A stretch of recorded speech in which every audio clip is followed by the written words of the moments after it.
So what you would do in order to kind of like prepare for a negotiation is that normally you would make a negotiation document, and that negotiation document has this kind of a vision quadrant where you are, as a preparation, you're going to write down your own interests and your perceived other side interests. So what do you expect from the other side? What are their key interests? So what you do is you're going to get to know as much as possible about the other side. What kind of company is it? Who are the people at the table? What situation is their company in at the moment? So that you make assumptions about their key interest. You do the same thing for your strategy. So, okay, what is your strategy? What strategy are you going to take, and what do you expect their strategy to be? And which tactics are you going to apply? Are you going to try to pull a good cop, bad cop negotiation strategy, or are you going to be accommodative, going to use positional bargaining, or these things? You're going to write that down on a paper and share that with your team. And then basically during the negotiation, you're going to refine your document, so your negotiation document, and based on their feedback and how they respond, you're going to every time you negotiate, you're going to evaluate this document, and you're going to update it and maybe fine-tune your own interest, your own strategy, and your own tactics to deal with theirs. So this is also why very often in a negotiation there is at least one person who is just observing. Usually this person doesn't say much or nothing at all, and his role or her role is merely to watch and observe and to look very clearly into what is the other side saying, how are they behaving, what is the relationship between the members of delegations at the other side, and through that they are learning more about their interests, more about their strategies and their tactics, and they will be better equipped to adjust their strategy to get the maximum value out of the negotiation. In the workshop, we will actually use a case based on our. So if we're going to do a workshop at a company, we need to make a case that will actually we will engage in a negotiation where we have two sides, and we will prepare these documents and let both sides adjust these documents after every round. What kind of case did you experience before? Actually, I never had this workshop. Not in this extent. So what case we had is I had a negotiation training with the bank. That meant that we did a lot of role play with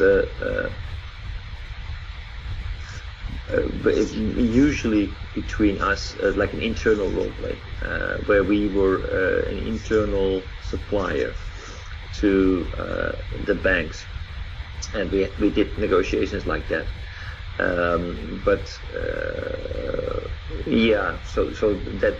that didn't go as far as that we had to do multiple negotiation rounds. This is the underlying theory behind those that training. I did a lot of experience negotiating with client. They ask us more reduced cost price. Right. This is a very good suitable case for explaining those issues, right? Right. So it needs to be something in a workshop setup. It needs to be something that is realistic, preferably, and where you have two sides, and you just become aware of what's going on. So this kind of workshop will really help you to recognize certain things and be much better prepared on your side. Okay. All right, so that's the assignment, what they need to do. So that's the first step, preparing their vision document.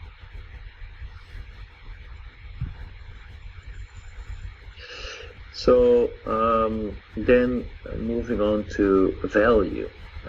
Value, that is basically looking at specific objectives that you and your counterpart have for this negotiation. That is again, this will be a document just like the previous one. What is your objective? What is important for you? What would you like to get out of this? For example, what I really want to get out of this negotiation, that is an arrangement where we can have a financing agreement, for example, because I'm currently not in the position to pay for what's being offered. So one of the objectives that I have is a financing arrangement, good financing arrangement. Another objective is, for example, related to quality. I want to have this minimum quality because that's of strategic value to us. And another objective could be that I want to have this minimum quantity because that's necessary for our production process. Then you're going to list items that can help you create value from your negotiation. So the things that are not that important to you, but you believe could be important to the other side.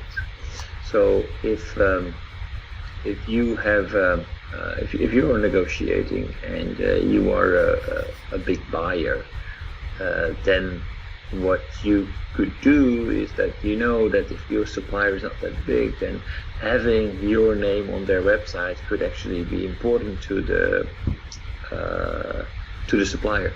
So what you could do is you could offer that you're going to cooperate with customer success stories that they can publish on their website. That could be something that doesn't cost me anything, but could be of great value to the other side. And by offering that, you can get a concession in things that are and in the points that are important to you. Other examples could be that if you are a buyer, then you can, and you're a big one, you can say, okay, I will immediately pay this, but I want to have a reduced price. So if you know that the supplier is cash strapped and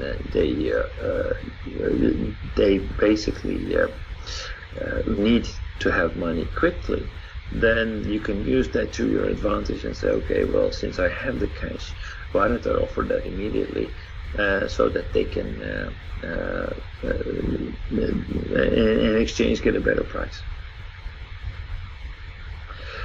So those things basically can help you to increase the value for both sides. So look for things that are not important to you, but are probably important to the other side.